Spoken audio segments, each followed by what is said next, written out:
आदरणीय दर्शकों, आप देख रहे हैं अपना यूट्यूब चैनल वैचारिक क्रांति। देश ने 90 वर्ष के एक बहुत लंबे और त्यागपूर्ण कुर्बानी भरे संघर्ष के बाद 15 अगस्त 1947 को स्वतंत्रता प्राप्त की। इसके बाद आज लगभग 77 वर्ष हो गए हैं और इस काल में देश ने बहुत ज़्यादा विकास किया है, बहुत ज़्यादा तरक्की की है, बहुत ज़्यादा भौतिक विकास किया है।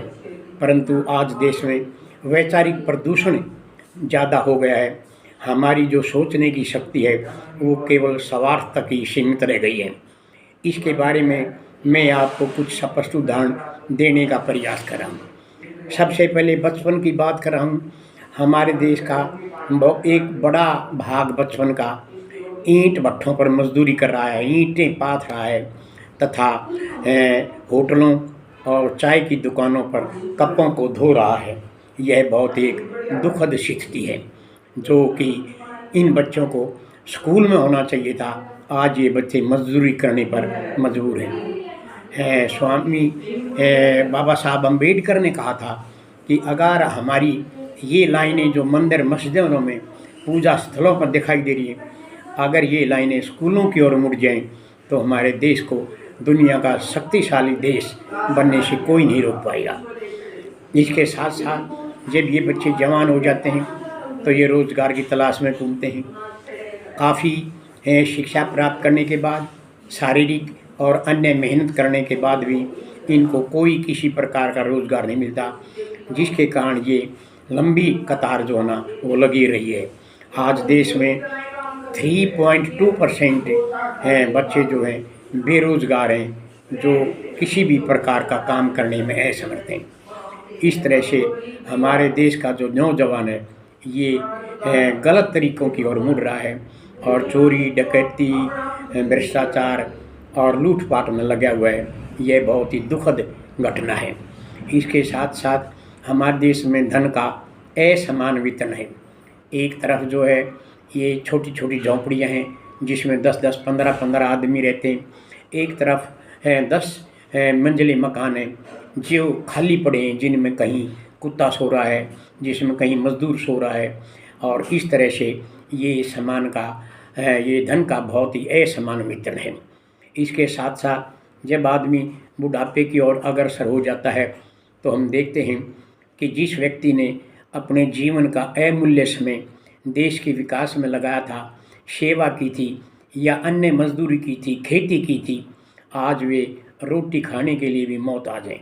उनके बच्चों ने उनको लावारिस छोड़ दिया है, उनको खाने के लिए रोटी, पानी, कपड़ा, मकान नहीं मिल रहा है और वे मजबूरी में वृद्धाश्रम में रह रहे हैं। यह भी एक बहुत बड़ी दुखद घटना है। अगला जो पॉइंट है वो ये है कि हमारे देश का जो गौधन है, जिसको हम भारत माता और गौ माता के नाम से पुकारते थे और अब भी पुकारते हैं, वो आज भी सड़कों पर घूम रही हैं, कूड़ा करकट खा रही हैं, प्लास्टिक खा रही हैं और वो बीमार पड़ी हुई हैं, सड़कों पर मरी हुई हैं। और ज़्यादातर वो कहीं कहीं जैसे ये गौशाला भी खोली है, वहाँ भी ये वहाँ भी ये इनकी सेवा पानी हो रही है, परंतु बहुत बड़ा भाग जो है ना आज भी सड़कों पर घूम रहा है।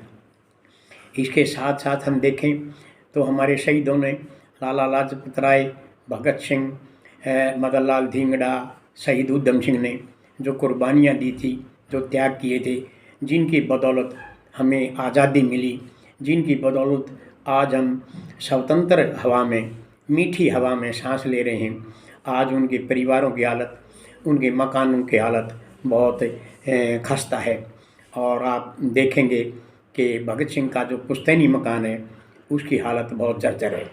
अतः इस अवसर पर मैं अपने सभी राजनेताओं, पूंजीपतियों, नौकरशाहों और अन्य शक्तिशाली निर्णयकर्ताओं से हाथ जोड़कर अपील करता हूं कि आप इस गंभीर स्थिति के बारे में चिंतन और मनन करें और गरीबों की, दुखियों की, चाहे वो पशुधन है, चाहे वो मानव धन है, उनके कष्टों का निवारण करने के लिए अपने अधिकारों और अपने धन दौलत का थोड़ा प्रयोग अपने हित में करने की बजाय इनके लिए करें, ताकि आप भी इस देश में स्वतंत्र रूप से सांस ले सकें, दूसरे भाई भी सांस ले सकें।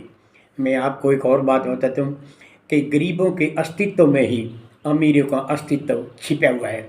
अतः गरीबों का सुखी होना अमीरों के हित में है। मैं इस अवसर पर आप सबसे अपील करता हूँ कि इस वीडियो को शेयर ज़रूर करें, ताकि इन राजनेताओं को, पूंजीपतियों को और देश की आम जनता को देश की इस गंभीर हालत से अवगत किया जा सके। और मैं आपसे ये भी अपील करता हूँ कि अगर चैनल सब्सक्राइब नहीं किया है तो उसको सब्सक्राइब ज़रूर कर दिए। धन्यवाद। Thank you very much.